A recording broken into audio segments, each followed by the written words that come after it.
कि जब सृष्टि का निर्माण करता परमेश्वर, तो अब सृष्टि कैसे चले, कैसे इसको शांति रहे, कैसे करैक्टर का निर्माण होए, कैसे विषय विकारों से छुट्टी होए और इंसान अच्छे से अच्छा भोजन करे, जल प्राप्त करे, सब कुछ इसकी व्यवस्था करता है भगवान। मतलब हम नर नारियों की ही नहीं, पशु पक्षी की भी, तो करैक्टर की भी, और राष्ट्र का तो बहुत ज्ञान दिया भगवान ने। मैंने राजनीति की बुक भी लिखी है, अगर आप ले जाएं अध्ययन करें, उसमें राजा के कर्तव्य, प्रजा के कर्तव्य वेदों में जो हैं उन्होंने कहे हैं।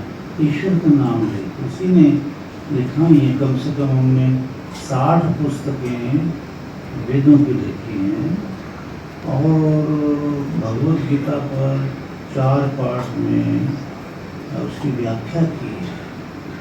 वो विश्व प्रसिद्ध हो चुकी है बुक। और मुझे आर्य समाज से भी, दुनिया से लेटर आते हैं कि ऐसी बुक अभी तक किसी ने नहीं लिखी, क्योंकि हमने जो ये प्रश्न किया महानुभाव ने, वेदों को ला के डाला है उसमें कि ये जो भगवद गीता हमारा ग्रंथ है, इसमें जो ज्ञान दिया है व्यास मुनि ने, वो वेदों से दिया है, नाम इसका रख दिया। और महाभारत का ये भीष्म पर्व 18 अध्याय महाभारत के भीष्म पर्व को निकाल कर किसी ने अलग से गीता दिया, तो इसमें भी ज्ञान है देशभक्ति का, क्योंकि वेदों से लिया है सारा ज्ञान। तो अगर हम वेदों को नहीं जानेंगे, जैसे देखो आप मॉडर्न में आए हुए हो और मॉडर्न टाइम में क्वेश्चन कर रहे, अब तो सारा ज्ञान बट रहा है, दुनिया में ज्ञान है, तो प्रश्न किस बात का? आपका उत्तर होना चाहिए, पर उत्तर किसी के पास भी नहीं है। क्यों? क्योंकि हम नहीं जानते कि what is the real definition of knowledge.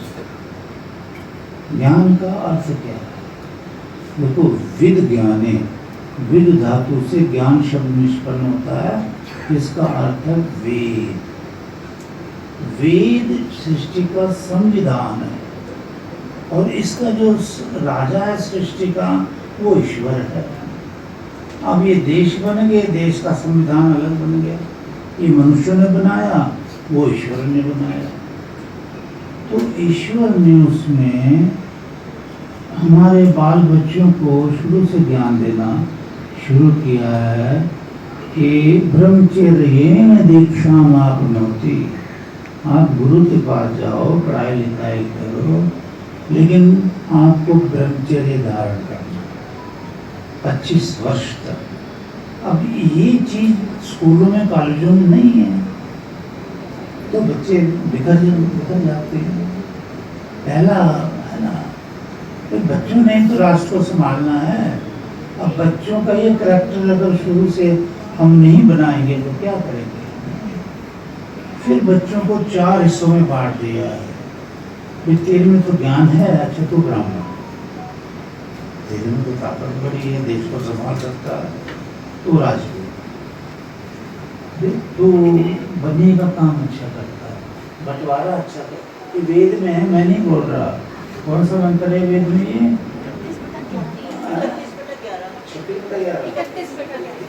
31वें अध्याय यजुर्वेद कि ब्राह्मणों मुखमासी, ब्राह्मण का है जो ब्रह्म को जानता है, पैदाइशी ब्राह्मण है।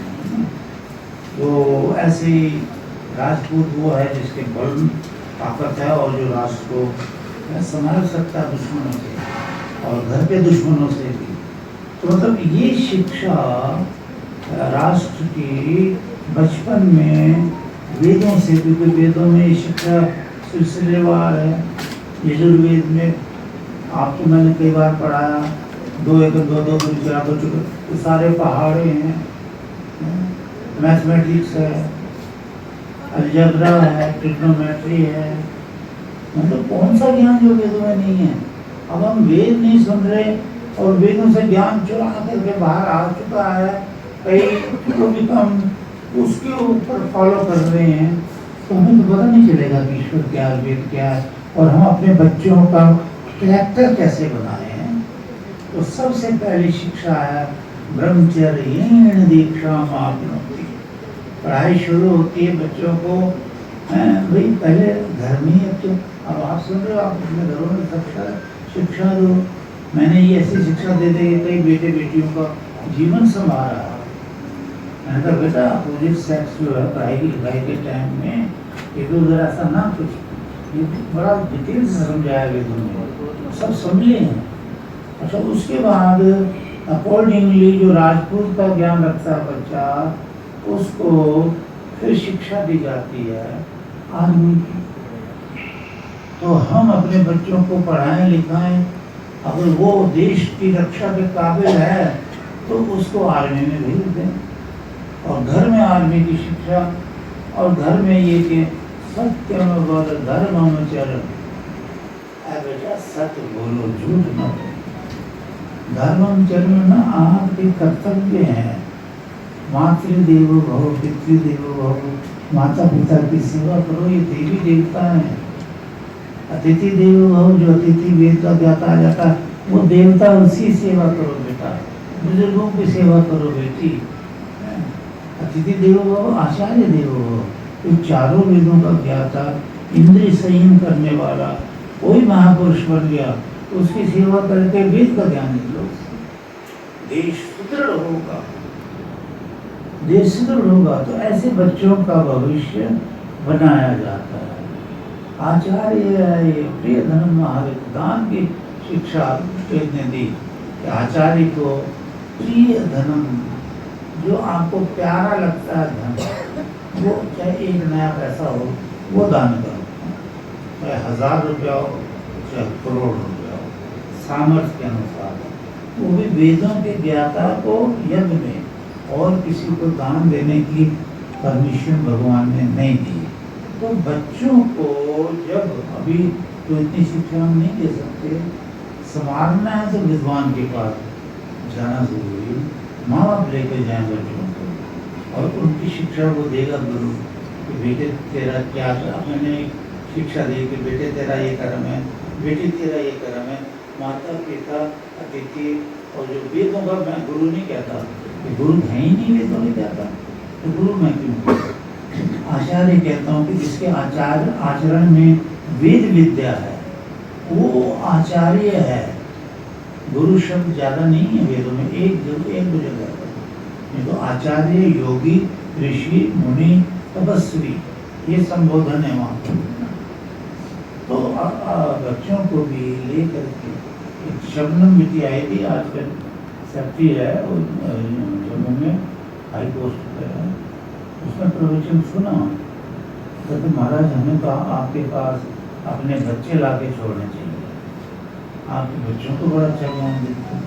तो बेटा बच्चे तो आगे देश को संभालेंगे, माता पिता को संभालेंगे। तो इनको माता पिता संभालने की शिक्षा नहीं, देश को संभालने की शिक्षा नहीं, ये तो अपने को ही संभालेंगे, ये किसी को नहीं संभालने वाले। समझे ना? अभी भी जिंदा है, 90 साल तक तो जिंदा थे। उन्होंने इच्छा कही कि मैं वेद विद्या को प्राप्त करूं, और अथर्ववेद के कमेंट्री भी लिख दी। कोई ईश्वर कहता कोई 90 साल का भी है, मैं ये फंडामेंटल ऑफ डिसीजन बता रहा हूँ आपको। तो अगर उसके दिल में आ गया, आना दिल मोड़ना है, मोड़े ऐसा कोई संत मिले, बुराई से हटा के अच्छा ही पे लगाते हैं। तो अब 60 साल में उसने वेद, चारों वेदों का ज्ञान प्राप्त करके और लिख भी दिया। तो भगवान तो कहता चाहे 90 साल के हो जाए सब, जब तुम्हारे दिल में अगर ये आ गया कि मैंने देश की रक्षा करनी है, मैंने माता पिता की सेवा करके पुण्य कमाने हैं, मैंने बुजुर्गों को नमस्कार सेवा करनी है, मैंने भारतवर्ष को फिर वही नाम, देखो गोल्ड सोने की चिड़िया या दूसरा नाम था विश्व गुरु, भाई बने तो ये वेदों की वजह से। जब देखो वो विद यज्ञ कल्पता हूँ, जिस राज्य में राजा ये वेद के वाक्य हैं, यज्ञ कर रहा है, प्रजा करती है, वहाँ भी तुम्हें धन ऐसा बरसता है समाला भी। अब हम तो धन के पीछे भाग रहे हैं ना, धन देने वाले ईश्वर के पीछे भाग के तो देखो कि कैसे अंबार भर देता है, वो तो बिन मांगे हैं।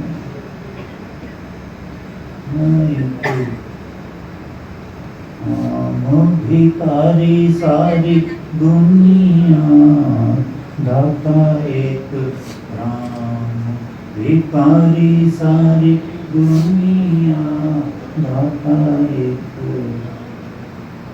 निर्धन तो मांगे ही मांगे मांगे साहू का। बड़े बड़े दो प्रकार के कमले हैं, एक अरबोपति फिर भी मांगते हैं, कमले हैं, एक गरीब आदमी मांगता ही भी बेचारा करने लगा। निर्धन तो मांगे ही मांगे मांगे साहूकार, और आगे क्या है, बिन मांगे ही सबको देवे भोजन और पनिया दाता एक भिखारी। तो उससे भी तुम देखो दो बातें बताई भगवान ने, याद कर लो, नोट कर लो। एक भौतिक तरक्की खूब करो, जिसमें मेहनत करो, पैसा कमाओ, अरबपति बन जाओ। और भगवान राम भी तो राजा अरबपति थे, पर रोजाना दोनों टाइम यज्ञ करते थे, डेली डेली। वाल्मीकि रामायण सच्ची रामायण, वाल्मीकि समकालीन हुए उसके श्री राम के, तो वो ब्राह्मण पुत्र थे, लेकिन उनको सरल कास्ट डिक्लेयर कर दिया, पता नहीं किस कारण को, चलो छोड़ो कर। लेकिन वो ऋषि थे, ब्रह्म ऋषि थे, उनके शिष्य थे। कौन से शिष्य उनके? भारद्वाज जी, वो भी ब्राह्मण थे। तो वो शिष्य जो थे उनके साथ सदा रहते थे, और उन्होंने राम की जीवनी बड़ी सच्ची लिखी है, बड़ी सच्ची लिखी है। जैसे मैं थोड़ा सा कर बताऊँ तो एक सेकंड में, तुलसीदास जी ने भगवान को कहा, भय प्रकट गोपाला दीन दयाला कौशल्या हितकारी, पर वो प्रकट गोपाला, मतलब माता के गर्भ से श्री राम ने जन्म नहीं लिया, वो प्रकट हो गया। तो भगवान ने कहा कि भाई बात बताओ, मैं आपको रोज आया करो मेरे पास भिक्ष करके। भगवान ने कहा, मेरे बनाए हुए नियम न योगी बदल सकता, न कुछ दुनिया का कोई भी, कहता मैं भी नहीं बदल सकता। ज़्यादा से ज़्यादा आपको 6 महीने लगेंगे, और वेद की संस्कृत के जो आहुतियाँ हैं 6 महीने में। इतने बच्चे बोलते हैं हमारे आश्रम में, मेरी बेटी का बेटा है, तो ये देखो ये यज्ञ करता है, अपनी मम्मी को सारी संविधाएं ला के देगा, और खुद बोलेगा ओम भूर्भुवः स्वः, सारा मंत्र, फिर बोलेगा ओम विश्वानि देव सब। ये सीखने की बात है। आप 6 महीने भी मेरे पास कोई आ जाए तो वो वेद की ये शिक्षा फिर उसकी चल पड़ेगी, जीवन में उसको वेद सब आ जाएगी। हाँ, प्रयास 6 महीने का कौन करेगा, जो कर सकता है। भगवान ने तो खड़ा पाया मेरे वेदों की शिक्षा। अब जब आप में आ गई, आप बच्चों को फिर बच्चों में चल पड़ेगी। तो आपके खानदान में जैसे राम के खानदान श्री राम के वेद विद्या की उच्चारण होते थे, आहुतियाँ पढ़ती थी, वो काम हो गया। शास्त्र कहते हैं सत्युग त्रेता द्वापर में मंदिर अग्नि, कोई ऐसा घर नहीं था जहाँ अग्निहोत्र ना होता हो। अब कोई घर मिलता ही नहीं ऐसा जहाँ अग्निहोत्र होता हो। अग्निहोत्र तो रोज उनकी आपके दुखों का तो नाश करेगा, वो आपके पापों का नाश करेगा। बेटा पूजा पाठ भी एक कर्म है, लेकिन बात ये होती है, क्वेश्चन राइज है कि पूजा पाठ किसको कहते हैं, ये क्वेश्चन रहेगा। आप आज जो पूजा पाठ देख रहे हो संसार कितनी हो रही है ना पूजा, तो ये ईश्वर की बनाई हुई, हम ईश्वर की बनाई हुई वस्तुओं का यूज करते हैं, सब्जी का, पानी का, हर चीज का, पर ईश्वर की बनाई हुई वेदों में भक्ति का इस्तेमाल नहीं करते, इसलिए परेशान है। तो पूजा पाठ उसको नहीं कहते, वो आज इंसानों की बनाई हुई है। पूजा पाठ उसको कहते हैं जो ईश्वर की बनाई हुई है। और पूजा का अर्थ है आदर मान सम्मान, यानी ईश्वर का आदर मान सम्मान, बड़ों का आदर मान सम्मान, माता पिता गुरुजनों का आदर मान सम्मान, उसको कहते हैं पूजा। और पाठ उसको कहते हैं कि जो वेदों का पाठ है, जो भी जाएगा विद्वान के पास सीख लेगा, वो अपने घरों में पाठ करेगा, अपने घरों में बच्चों को शिक्षा देगा। हाँ बोलो। स्वामी जी ने एक तरफ से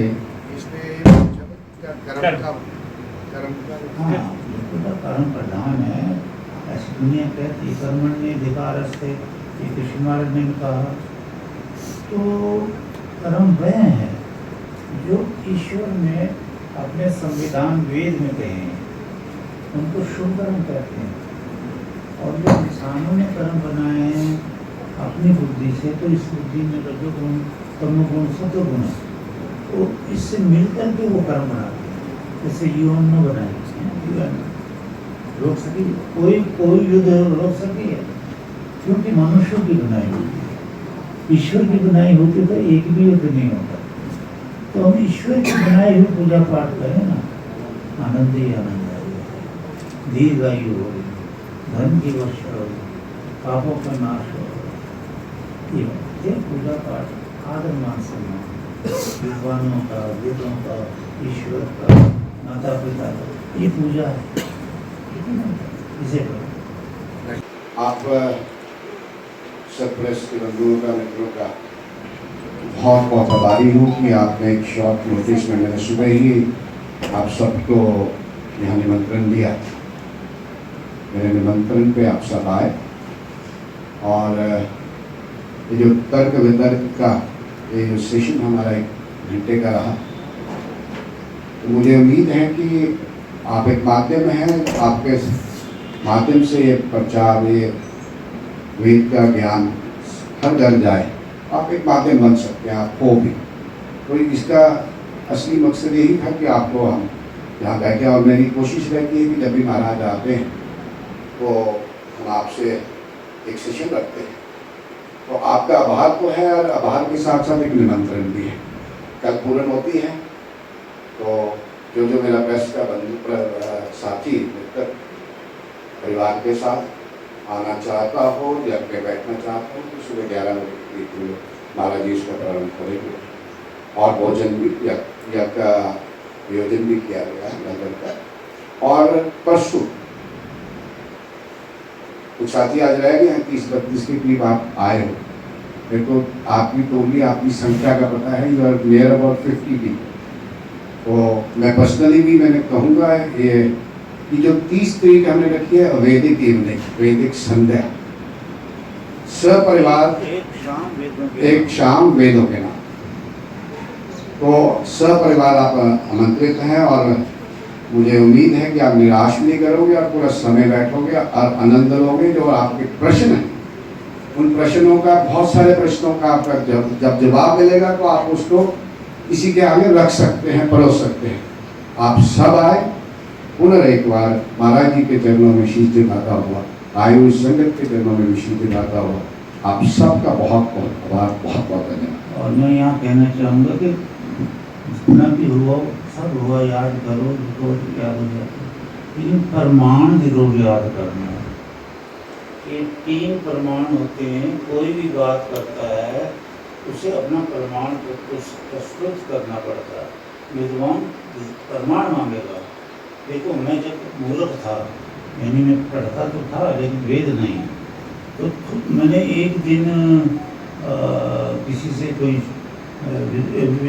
वेद विज्ञाता से बात कर रहा और उसको कुछ बोला कि इस किताब में तो ये बड़ा गलत है ये। वो कहता उसको उतना ही ज्ञान था, उसने उतना लिख दिया और कहा कि करने और भी शिक्षा दी, मैं भूल गया। मतलब ज्ञान तो विद्वानों के पास है। अच्छा, दूसरा मैं इन्होंने बेटे में हमारे में बहुत अच्छा अनुभव किया और मैं भी अपना आभार प्रकट करता हूँ आपको। आप आए, हमारा आप स्रोत बनेंगे ईश्वर के वेद के ज्ञान को फैलाने में, मेरे ज्ञान को फैलाने में नहीं। दयानंद जी ने, मैं आर्य समाजी नहीं हूँ लेकिन आर्य समाज को मैं कदर करता हूँ। दयानंद जी ने भी, अरविंद घोष ने भी, भारत वर्ष में उन्हें जागृति लाने की कोशिश की कि वेद आ जाएं, तो थोड़ा आ रहे हैं और बहुत आएंगे। तो तीनों प्रमाणों का भी ध्यान करना। और मैं ये भी कहूँगा आपको अवश्य एज ए रिक्वेस्ट कि 30 तारीख को आपका दर्शन मुझे वहाँ बड़ा अच्छा है।